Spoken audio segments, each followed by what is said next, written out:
कृष्णा। आप सभी का दिन शुभ हो। कान्हा जी की कृपा आप पर और आपके परिवारजनों पर सदा बनी रहे। कल आपने सुना था राजा रहुगण और भरत जी की भेंट का वर्णन। अब आज की कथा में आप सुनेंगे राजा रहुगण को भरत जी का उपदेश। हो सके तो अध्याय को अंत तक जरूर सुनिएगा। और आज की वीडियो पसंद आए तो प्लीज वीडियो को लाइक करके कमेंट बॉक्स में जय श्री कृष्णा लिखना ना भूलिएगा। आरंभ करते हैं। भरत जी ने कहा, हे राजन, तुम अज्ञानी होने पर भी पंडितों के समान ऊपर ऊपर की तर्क वितर्क युक्त बातें कर रहे हो, इसलिए श्रेष्ठ ज्ञानियों में तुम्हारी गणना नहीं हो सकती। तत्व ज्ञानी पुरुष इस अविचार सिद्ध स्वामी सेवक आदि व्यवहार को तत्व विचार के समय सत्य रूप से स्वीकार नहीं करते। लौकिक व्यवहार के समान ही वैदिक व्यवहार भी सत्य नहीं है, क्योंकि वेद वाक्य भी अधिकतर गृहस्थ जनोजित यज्ञ विधि के विस्तार में ही व्यस्त है।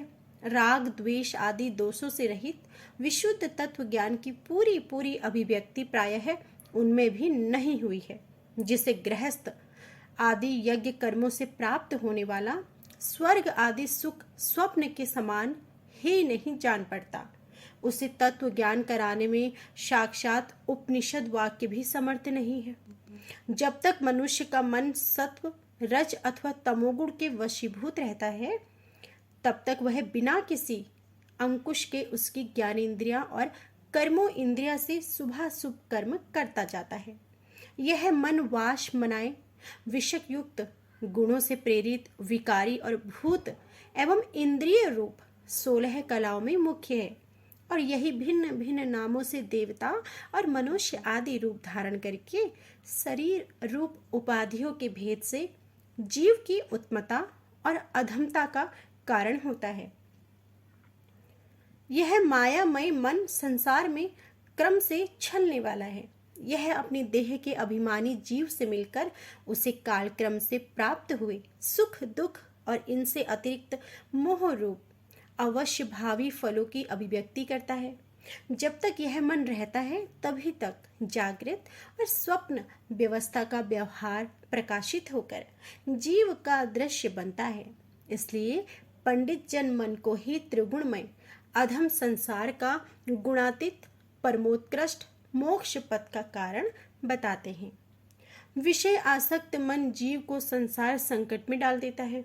विषयहीन होने पर वही उसे शांतिमय मोक्ष पद प्राप्त करा देता है। जिस प्रकार पीसी भीगी हुई बलि को खाने वाले दीपक से तो धुआं शिखा निकलती है, और जब घी समाप्त हो जाता है तो तब वह अपने कारण अग्नि तत्व में लीन हो जाता है।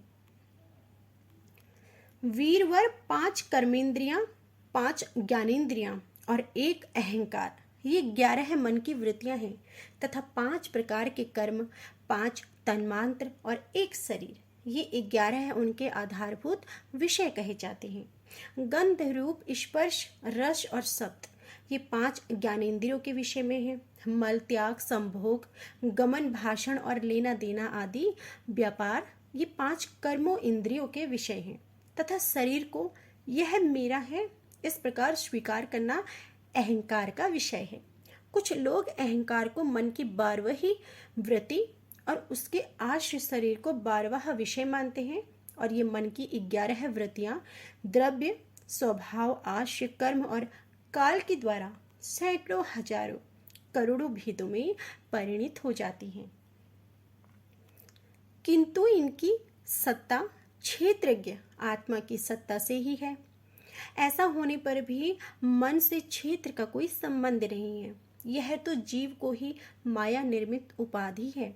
ये प्रायः संसार संबंध में डालने वाले अविशुद्ध कम से प्रवृत्त रहता है। इसकी उपयुक्त वृत्तियां प्रभाव रूप से नित्य हो जाती हैं। इन दोनों ही अवस्थाओं में क्षेत्रज्ञ जो विशुद्ध चिन्ह मात्र है और मन की वृत्तियों को साक्षी रूप से देखता रहता है। रहुगुण का प्रश्न और भरत जी का समाधान। राजा रहुगण ने कहा, हे भगवान, मैं आपको नमस्कार करता हूँ।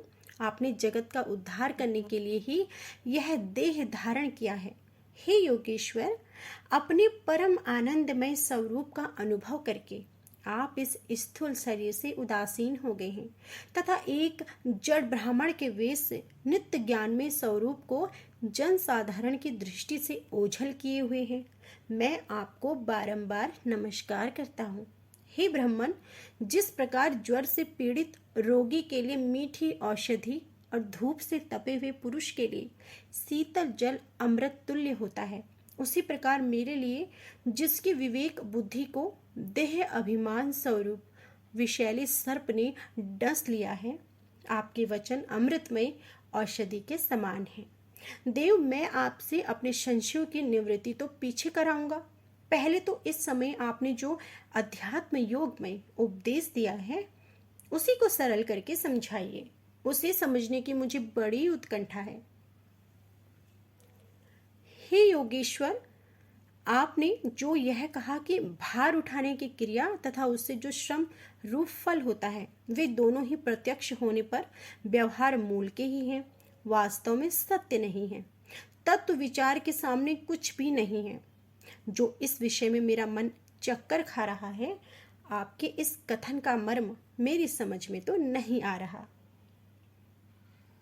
जड़ भरत ने कहा, हे पृथ्वीपते, यह देह पृथ्वी का विकार है, पाषाण आदि इसका क्या भेद है? जब यह किसी कारण से पृथ्वी पर चलने लगता है तब इसके भारवाही आदि नाम पड़ जाते हैं। इसके 2 चरण हैं, उनके ऊपर क्रमशः ठकनी, पिंडली, घुटने, जांग, कमर, वक्ष स्थल, गर्दन और कंधे आदि अंग हैं। को के ऊपर लकड़ी की पालकी रखी हुई है, उसमें भी सौविराज नाम का एक पार्थिव विकार ही है, जिसमें आत्मबुद्धि रूप अभिमान करने से मैं सिंधु देश का राजा हूँ, इस प्रबल मत से अंधे हो रहे हो। किंतु इसी से तुम्हारी कोई श्रेष्ठता सिद्ध नहीं होती।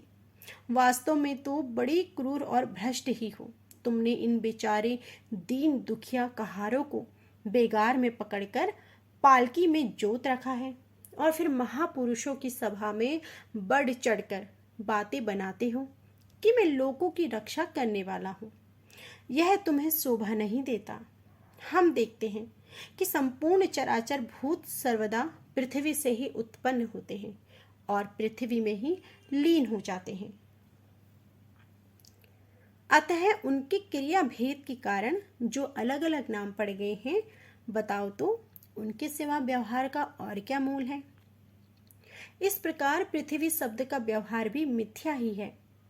जिनके मिलने से पृथ्वी रूप कार्य की सिद्धि होती है, वे परमाणु अविद्या वश मन से ही कल्पना किए हुए हैं। वास्तव में उनकी भी सत्ता नहीं है।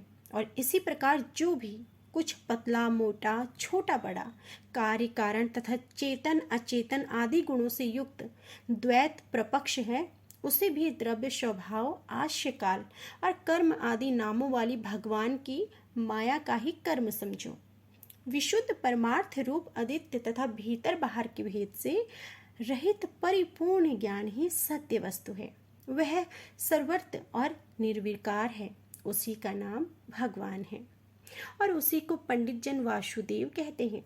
हे रहुगण, महापुरुषों के चरणों की धूल से अपने को नहलाएं। बिना केवल तप, यज्ञ आदि वैदिक कर्म, अन्न आदि के दान, अतिथि सेवा, दीन सेवा, गृहस्थोचित धर्म अनुष्ठान, वेद अध्ययन, जल अग्नि सूर्य की उपासना आदि किसी भी साधन से यह परमात्म ज्ञान प्राप्त नहीं हो सकता। इसका कारण यह है कि महापुरुषों को समाज में सदा पवित्र कीर्ति श्री हरि के गुणों की चर्चा होती रहती है, जिससे विषय वार्ता तो पास ही नहीं फटकने पाती। और जब भगवत कथा का नित्य प्रति सेवन किया जाता है, तब वह मोक्ष कारिणी पुरुष की शुद्ध बुद्धि को भी भगवान वासुदेव में लगा देता है। पूर्व जन्म में भरत नाम का राजा था। ऐहिक और पारलौकिक दोनों प्रकार के विषयों से विरुक्त होकर भगवान की आराधना में लगा रहता था। तो भी एक मृग में आसक्ति हो जाने से मुझे परमार्थ से भ्रष्ट होकर अगले जन्म में मृग बनना पड़ा। किंतु भगवान श्री कृष्ण की आराधना के प्रभाव से उस मृग योनि में भी मेरी पूर्व जन्म की स्मृति लुप्त नहीं हुई।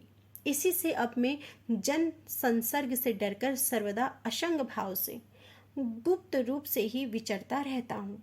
सारांश तो यह है कि विरुक्त महापुरुषों के सत्संग से प्राप्त ज्ञान पुरुष खड़क के द्वारा मनुष्य को इस लोक में ही अपने मोह बंधन को काट डालना चाहिए और फिर श्री हरि की लीलाओं को कथन और श्रवण से भगवत स्मृति बनी रहने के कारण वह सुगमता से ही संसार मार्ग को पार करके भगवान को प्राप्त कर सकता है। तो यह थी आज की हमारी संपूर्ण कथा। इससे आगे की कथा को आप हमारी अगली वीडियो में जरूर सुनिएगा। आप सभी अश्विन मास महात्म्य में श्रीमद् भागवत महापुराण की कथाएं सुन रहे हैं। तो आप सभी से अनुरोध है कि यदि आप आज हमारे चैनल पर नए आए हैं और इस कथा को सुना है तो प्लीज़ इस कथा को सुनने से पहले इससे आगे के अध्यायों को भी जरूर सुनें। आगे की कथा को सुनने के लिए यदि आज की वीडियो पसंद आई हो तो प्लीज़ वीडियो को लाइक जरूर कीजिएगा। चैनल पर नए हैं तो चैनल को सब्सक्राइब करके बेल आइकन भी दबाएं, जिससे आपको हर दिन नियम से सुबह के समय कथाएं सुनने को मिल सके। जय श्री कृष्णा।